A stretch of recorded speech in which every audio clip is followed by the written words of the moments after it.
Welcome back. A decade-long drought for the Americans at the French Open is one match away from ending. Coco Gauff dominated Lois Boisson of France Thursday. She'll now face top-seeded Aryna Sabalenka in tomorrow's final. Now, if Gauff wins, she'll be the first American to win the French Open women's singles title since Serena Williams lifted the trophy back in 2015. Let's bring in Dan Wolken now. He's a sports columnist for USA Today, joining us from Atlanta. Dan, good morning to you. So break down Gauff's semi-final win for us. I'm wondering how it compared to other matches in the tournament this year. This one was very straightforward for her. Some of the matches earlier in the tournament had been a little bit complicated. There'd been some ups and downs, but she was playing a player in Boisson yesterday who was ranked 361 in the world. Nobody expected that she could have gotten this far in the tournament, had upset a couple top 10 players, and she looked like she was kind of out of gas. And really, Coco did a good job of exposing her backhand, of not worrying too much about the crowd. It was a very pro-French crowd.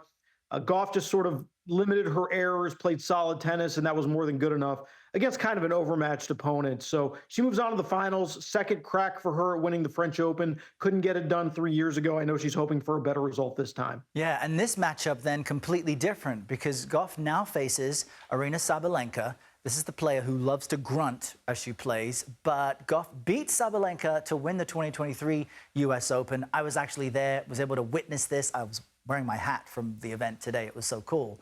But what might be different about tomorrow's matchup between the two, and who now has the advantage? Well, they've played each other 10 times, and it's 5-5. So it's just a very close and competitive rivalry. They played a couple months ago in Madrid, also on clay, a bit different conditions there because of elevation. Sabalenka was able to win that one, but again, it was close. A few points here or there. Last fall in the WTA year-end championship match, Gauff was able to beat Sabalenka on a hard court. So some of it is just the day, the surface, the conditions.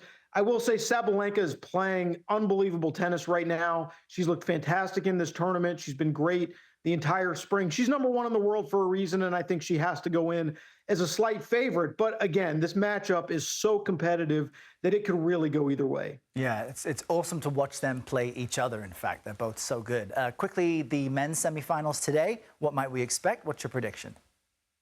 Well, it seemed all tournament long like Carlos Alcaraz and Jannik Sinner, again, the number one and number two players in the world, have been on a collision course. They've never played in a Grand Slam final. They've played a lot of great matches. It's the best rivalry in men's tennis right now.